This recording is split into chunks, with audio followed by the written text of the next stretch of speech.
What's up everybody, Unrested, back here again with another JFAQ, and this one is expanding on a subject that I talked about earlier in 2.5 Majiya by Yatsura, and that is living cheap in Japan. I'm going to just focus on Osaka, living cheap in Osaka for this one, because I've been to Tokyo 3 times, but I can't say that I'm an expert on living cheap there. I don't know the brands, the stores, and everything else out there as well as those Tokyoites who do live there, so I'm just going to go ahead and talk to you only about Osaka living and how to live cheap here. And I'm going to start you off by first saying the urban areas can be quite cheap. If you do come to live or visit in Osaka, you most likely will be exploring the urban areas. Of course, there's Kyoto, which is very beautiful, very close to the whole Osaka city area. There's Nara, which is also a countrified area like Kyoto and very beautiful to visit, but you probably won't end up living out there. Number one, not a lot of jobs. Number two, if you're visiting, you would probably want to stay in a more urban area where you have more convenience, such as convenience stores, grocery stores close by that you can just walk to and not have to rent a car or something like that.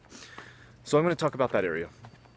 Amemura, Shinsaibashi, Dotonbori, Namba, Honmachi, Ue Honmachi, Nipponbashi.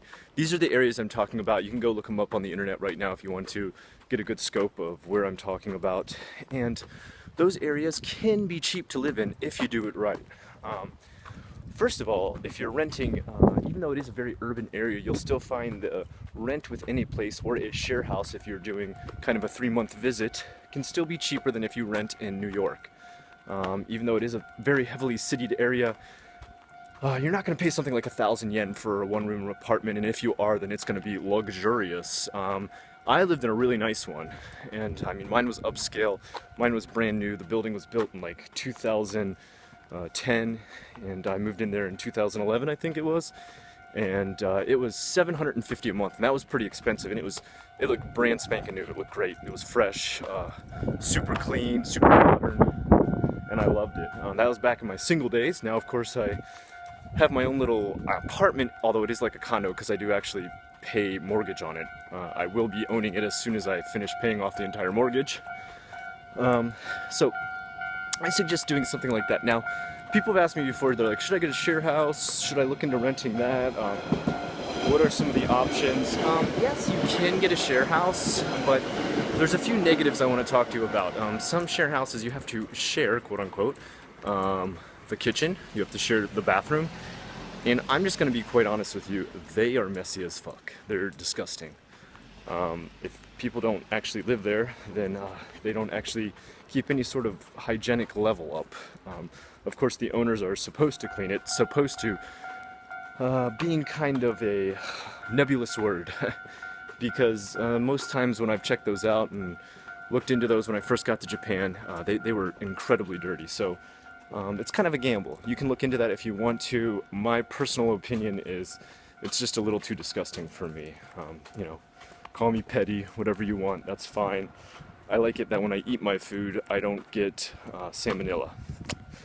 That being said, you can still get a 1-room mansion for a cheap price.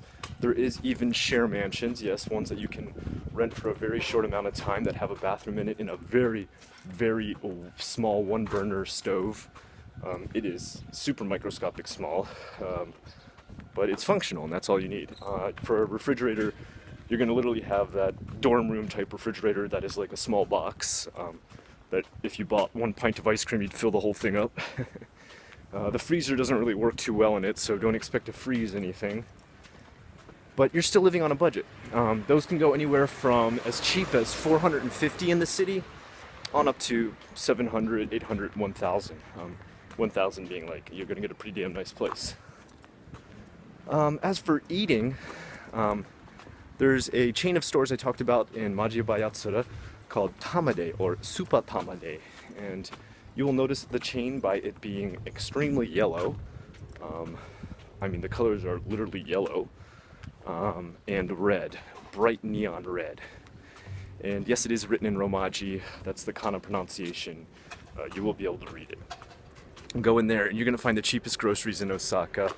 Doesn't get much cheaper than that. I lived off of chicken breast for a very long time, costing me only 100 yen to 150 yen. That's $1 or $1.50 for those of you doing the exchange. And I lived very cheaply. A meal that I often made was broccoli, sweet potatoes, chicken breasts, and mustard mixed with gome sauce. For some of you that might sound disgusting, but it was a very healthy, satisfying meal. As for Gaijin foods, or Western foods, whatever you want to call them, you can't be too picky. If you want to live cheap, you can't be picky about having to eat that stuff. You better get used to the local cuisine, because yes, you will be able to find your Western foods at some stores, but they are unique shops, and they are import shops, and they are expensive shops. So if food is a big hang-up for you, sorry, that's gonna cost you. That being said, transportation, I would highly recommend you stick to the train. Trains are never too outrageously expensive. If you're taking local trains, you're going to go pretty much as far as you want to go, anywhere from 100 to 300 yen. Of course, going up once the taxes go up. Taking the bus is a little sketchy. Don't expect to always get there on time, and don't expect the buses to always be on time. Japan is very, very, very famous for their on-time trains, but just like any country, their buses are not on time. I think that's a lot harder because traffic. Moving on from there, as far as utilities are concerned in Japan, the most beautiful thing is there's no base costs on utilities. If you don't use it, you don't pay for it. Yes, you could possibly have a 0 yen electric bill if you never turned on your electricity, but that would be some pretty uncomfortable living. That's the great thing about Japan, I guess, is the utilities don't have a base price. You don't have to pay any kind of base. You do have to pay a hookup fee. Internet, you have to pay a hookup fee, and it usually costs anywhere from $45 to $90 a month, depending on how high your speed is. In Japan, you're going to find even the lowest speeds are probably faster than most of the highest speeds in America, so that's kind of nice. You won't ever be without decent internet if you pay for it. Other than that, if there's more topics that you would like me to cover as far as living cheap in Japan, please let me know in the comments below. If you liked what you saw here today, please like, comment, and subscribe. Until next time, I'm Unrested. This was JFAQ. Have a good one.